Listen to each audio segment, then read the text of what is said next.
और ये ऑपरेशन होगा। उसी फर्स्ट रूल क्या बोलता है इसको देखिए। फर्स्ट रूल आपको पता तो है कि मान लीजिए कि कोई y रिजल्ट आया, वो इंटीग्रेशन है x into D T. Suppose ऐसा कोई रिलेशन, ठीक है। इसका मतलब है आप इसको देखकर कह सकते हैं क्या, x is function of t and after, सिर्फ देखिए यहाँ पर लिखिएगा नहीं, after operation the final result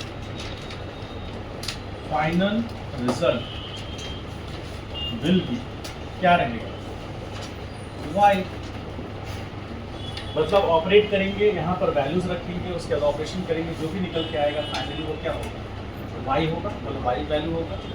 अब यहाँ पर हम यदि मान लेते हैं, सपोज करें कि i is equal to integration, हम वो i से रिप्रेजेंट करते हैं, integration x to the power n into dx है। यानी कि यहाँ पर जो भी वैल्यू है वो x के टर्म में है और हम ऑपरेट भी किसके रिस्पेक्ट में कर रहे हैं। जैसे हम यहाँ पर कर रहे थे, मान लीजिए y upon dx, where y is x to the power n, तो हम क्या लिखे यहाँ पर, x to the power n upon dx। तो हम ऑपरेट किसका कर रहे हैं, किसको कर रहे हैं, किसको ऑपरेट कर रहे हैं, किसके रिस्पेक्ट में कर रहे हैं, x के रिस्पेक्ट में कर रहे हैं, x का ही। उसी तरह यहाँ पर ये dx ऑपरेट करेगा इंटीग्रेशन में और किसका, x to the power n का करेगा। तो इसका फॉर्मूला क्या होगा, i इज इक्वल टू, अभी हम यहाँ लिमिटिंग वैल्यू नहीं दे रहे हैं, तो लिमिटिंग वैल्यू नहीं दे रहे तो हम कौन सा इंटीग्रेशन बात कर रहे हैं, इंडेफिनिट इंटीग्रेशन,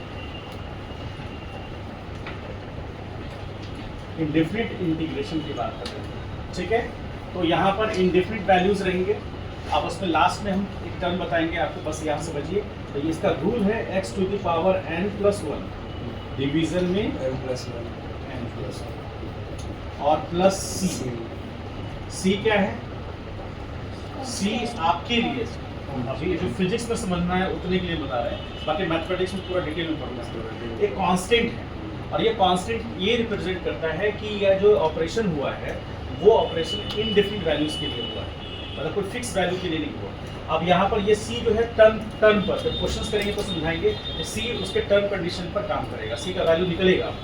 लेकिन जब भी इनडेफिनिट इंटीग्रेशन होगा, एक सी हम कांस्टेंट उसके आगे प्रेस करेंगे और क्वेश्चंस करेंगे तो और क्लियर हो जाएगा। जैसे यहाँ तक ये बात समझ में आई कि जैसे यहाँ पर dx to the power n dx था, तो ऑपरेशन किसका था, x to the power n का, कौन कर रहा था, तो dx का था। उसी तरह यहाँ ऑपरेशन किसका होगा, x to the power n, कौन करेगा, तो dx करेगा। ठीक है, इसका एग्जांपल देखिए। एग्जांपल फर्स्ट लेते हैं, let y is equal to x to the power 5/2। आपको निकालना है इंटीग्रेशन y, इंटीग्रेशन किसका, y इंटू dx का, ठीक है। तो i is equal to, y का वैल्यू पुट करेंगे, x टू द पावर कितना 5/2 इंटू dx। तो यहाँ i बराबर क्या आ जाएगा, x to the power 5/2 plus 1 division में 5/2 प्लस 1 प्लस c, ठीक है। अब यहाँ पर i इज इक्वल टू, यहाँ पर आ गया x टू द पावर कितना 7/2 और यहाँ पर डिवीजन में ये भी कितना होगा 7/2, तो यहाँ आ जाएगा 2/7 into x to the power 7/2 plus 6, ठीक है। और जो c होगा यहाँ भी डाल देते हैं, कंफ्यूजन लगे, plus c is equal to, अब यहाँ पर जो c है उसका वैल्यू कैसे देखेंगे, मान लीजिए कि i is equal to final value कितना आया 7/2, x to the power 7/2 plus c। Let क्या करेंगे, एट x बराबर 0 पर y क्या मिलेगा, समथिंग टू पावर 0 क्या होता है, मतलब 0 पे पावर समथिंग क्या होगा, 1 होगा, 0 पे पावर क्या होगा 0, ठीक। तो 0 होगा तो आप रिजल्ट जो i आएगा वो 0 होगा, 0 प्लस c होगा कि नहीं होगा। इसका मतलब है कि कि आई का वैल्यू किसके बराबर होगा, सी के। तो हम सिंपली ये जो रेश है, ये जो वैल्यू है, इसके ऐसे ही टर्म्स पर निकाल करके हम लोग देखेंगे अगले बार जब करेंगे। तो यहाँ पर मान लीजिए कि ये वैल्यू रखें और आई बराबर यदि हम 0 रखें तो आई बराबर किसके बराबर हो जाएगा, सी। व्हेन एक्स क्या है, इज इक्वल टू सी। समझ गए? ये तो इंटीग्रेट किए हैं, इंटीग्रेशन करके फाइनल वैल्यू ये आया। हाँ बोलो, इसके बाद बोलो क्या कहना चाह रहे हो। ये फाइनल वैल्यू रिजल्ट आया, आप यहाँ तक भी छोड़ सकते हैं, कोई दिक्कत की बात नहीं। लेकिन आप कांस्टेंट निकालना ही चाहते हैं तो आप टर्म पुट करेंगे। तो हम क्वेश्चंस करेंगे ना हम लोग, तो उसमें टर्म आएगा, वो टर्म पुट करेंगे कि इनिशियली पार्टिकल का वेलोसिटी 0 था। इनिशियली पार्टिकल का वेलोसिटी 0 था, तो जब t = 0 था तो वेलोसिटी 0 था। उसका आंसर c 0 आएगा कि a आएगा, 1 आएगा, 2 आएगा, अपने आप वो वैल्यू निकल के आएगा। तो उसको आप पुट कर दीजिएगा तो फाइनल एक्सप्रेशन आ जाएगी। ठीक है, अभी करेंगे, जस्ट करेंगे उसके बाद। ठीक है, ये रिजल्ट हुआ। अब सेकेंड वाला रोल देखें। अब बस थोड़ा देखिए, पेशेंस रखिए, फिर हम आपको जो रूल बताएंगे उसके अकॉर्डिंग क्वेश्चन भी होगा।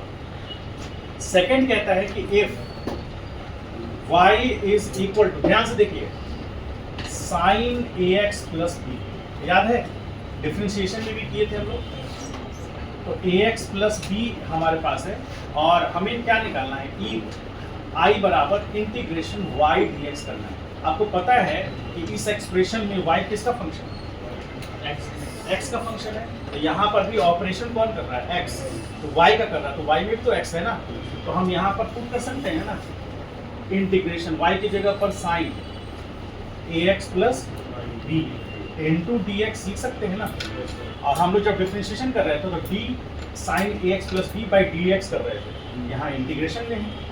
तो अब यहाँ पर इसका इंटीग्रेशन क्या होगा, minus cos ax plus c, ये तो होगा। और डिनोमिनेटर में हम इसका जो भी वैल्यू आएगा, ये जो टर्म जो भी वैल्यू आएगा उसको डिफरेंशिएट कर देंगे डिनोमिनेटर में। कैसे, इसका जो भी वैल्यू है, मान लीजिए कि इसका वैल्यू z, तो यहाँ लिखेंगे dz अपॉन dx। वहां पर यहाँ मल्टीप्लाई कर देंगे, यहाँ डिनोमिनेटर में करेंगे। ठीक है, अब इसके लिए यहाँ पर minus cos ax plus b, और नीचे क्या कहलाएगा, नीचे क्या होगा, a प्लस 0 होगा। तो फाइनल रिजल्ट क्या बनेगा, minus cos ax plus b by a, और यहाँ प्लस c कर दीजिए। फाइनल रिजल्ट समझ पाए? बोलिए। यहाँ पर आपको थोड़ा सा याद करना पड़ेगा, क्योंकि ये जो मैथमेटिक्स है ये पूरा का पूरा आपको इंटीग्रेशन में सर पढ़ाएंगे।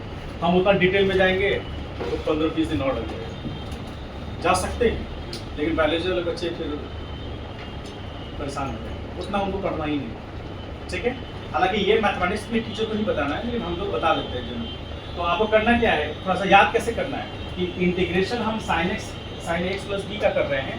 जब डिफरेंशिएशन कर रहे थे तो इसको डिफरेंशिएट करके फिर उसके बाद जो अंदर का टर्म था उसको इस सामने ही डिफरेंशिएट कर रहे थे, यहाँ नीचे करना है।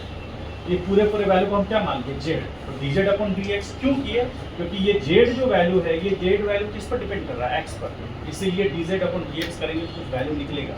और यहाँ पर a इंटू एक्स, तो a इंटू 1 हो गया, और प्लस कॉन्स्टेंट का डिफरेंशिएशन 0, इसलिए a plus b, a plus 0 हो गया। फाइनल रिजल्ट क्या है, minus x plus b by a plus c. अब इसी में मान लीजिए कोई क्वेश्चन दे दे इसी टाइप का समझने के लिए। मान लीजिए कि आप y is equal to sine minus 3x plus 1/2 ऐसा है। आपसे पूछ रहा है इंटीग्रेशन बताइए किसका, y dx। कहाँ क्या करना है, तो यहाँ पर इंटीग्रेशन हमको साइन माइनस 3x प्लस 1/2 लेना है और यहाँ dx लेना है, इंटीग्रेट करना है। तो सबसे पहले ये पूरा का पूरा टर्म को हम क्या जब मान लेंगे, z मान लेंगे। तो इसका इंटीग्रेशन करेंगे तो सबसे पहले माइनस कॉस जो भी एंगल है एज इट इज प्लस 1/2, सब उड़ गया।